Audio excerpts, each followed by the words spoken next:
اردو چھٹی جماعت سبق نمبر 4 خیانت کرنے کی سزا مشق۔ الفاظ کے معنی۔ دیے گئے الفاظ کے معنی جانیں۔ قحط، خشک سالی، ڈر، خوف، مکر گیا، انکار کرنا، قول سے پھر جانا، ان گنت، بے شمار، لاتعداد، ضعیف، بزرگ، فریق، جماعت، ہمت، حوصلہ، خیانت، بددیانتی، دھوکہ، پردیس، غیر ملک، تقاضا، مطالبہ، اناج، غلہ، موقف، انداز فکر، نقطہ نظر، مطمئن، اطمینان پانے والا، حیران، حیرت زدہ، گفتگو، بات چیت، دانش مندی، عقل مندی۔ آپ کیا سمجھے؟ سوال نمبر 2 سبق کے مطابق درست جواب پر گٹ کا نشان لگائیں۔ غریب لیکن ایماندار تھا۔ کسان کے پاس بزرگ کی دی ہوئی سونے کی اشرفیاں تھیں 4۔ کسان نے اپنی امانت رکھوائی چودھری کے پاس۔ چودھری نے اشرفیاں نکال کر اناج باندھ دیا بوری میں۔ حقیقت کھل کر سامنے آئی بوڑھے پنچھی کی دانش مندی کی وجہ سے۔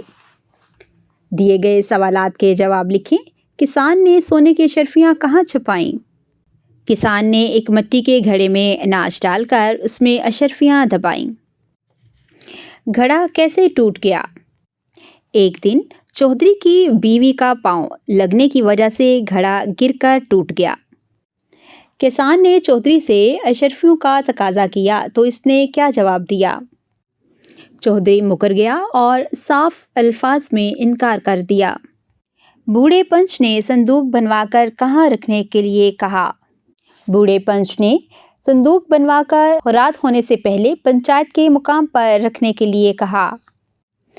اگر آپ بوڑھے پنچ کی جگہ ہوتے تو مسئلے کا کیا حل نکالتے اور کیوں؟ اگر میں بوڑھے پنچ کی جگہ ہوتا تو اس مسئلے کا فیصلہ اس انصاف کے ساتھ کرتا کہ خیانت کرنا گناہ کبیرہ اور خیانت کرنے والوں کو سزا دیتی، اور اسلام میں امانت کرنے والوں کے لیے اللہ تعالیٰ کی طرف سے انعام ہے۔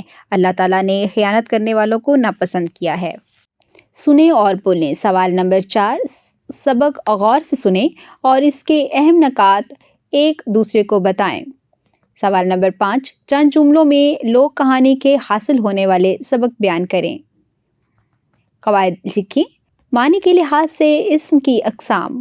معنی کے لحاظ سے اسم کی 2 اقسام ہیں، اسم معرفہ، اسم نکرہ۔ اسم معرفہ کسی خاص شخص، جگہ یا چیز کے نام کو اسم معرفہ کہتے ہیں، جیسے علامہ محمد اقبال، فیصل آباد اور حجرہ اسود وغیرہ۔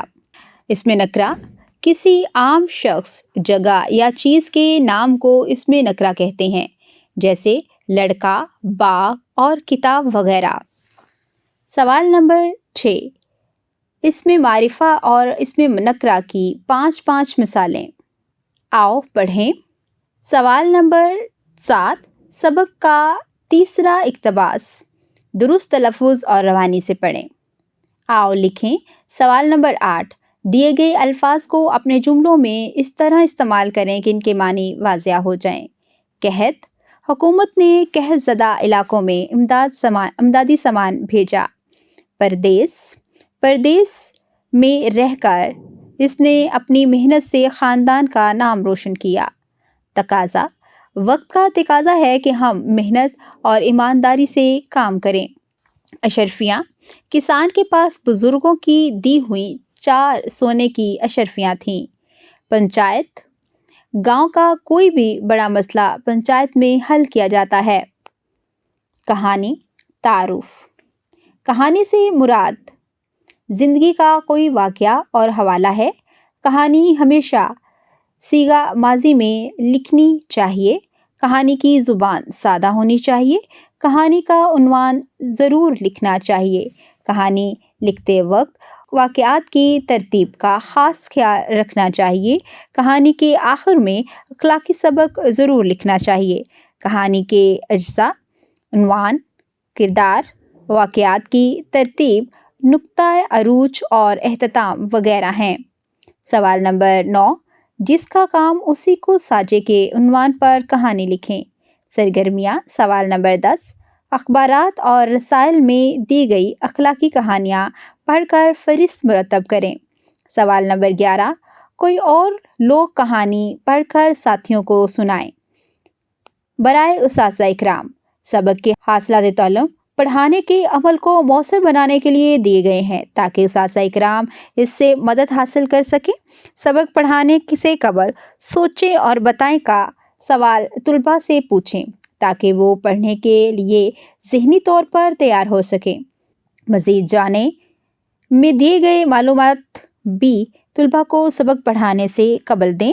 طلباء سے سبق خوانی درست تلفظ اور روانی سے کروائیں۔ مشکل الفاظ کا درست تلفظ اور معنی بتائیں۔ ٹھہریں اور بتائیں کے تحت دیا گیا سوال سبق پڑھانے کے دوران میں طلباء سے پوچھیں تاکہ سبق سے متعلق طلباء کے فہم کا جائزہ لیا جا سکے۔ سرگرمیوں کے حل کے لیے طلباء کو مدد فراہم کریں۔ امید کرتی ہوں آپ نے آج کی اس ویڈیو سے بہت کچھ سیکھا ہوگا۔ مزید سیکھنے اور جاننے کے لیے ہمارے ساتھ رہیے گا۔ ملتے ہیں اگلی ویڈیو میں، تب تک کے لیے اللہ حافظ۔